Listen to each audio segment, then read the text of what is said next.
Umabot na sa mahigit 30 mga madadayang timbangan ang nakumpiska ng Task Force Anti-Littering sa mga pampublikong pamilihan sa Dagupan City sa unang buwan pa lamang ng taon.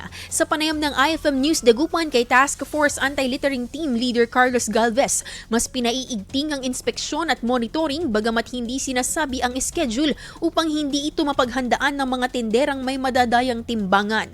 Kadalasang nairereklamo ng mga consumer sa hindi patas na kalakalan na agad naman tinutugunan ng tanggapan.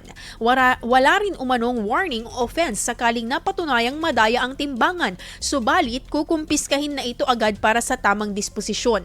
Samantala simula 2022, nasa mahigit 300 na ang nakumpiskang mga madayang timbangan at kasalukuyang nakalagay sa motor pool sa Bunuan, Binloc.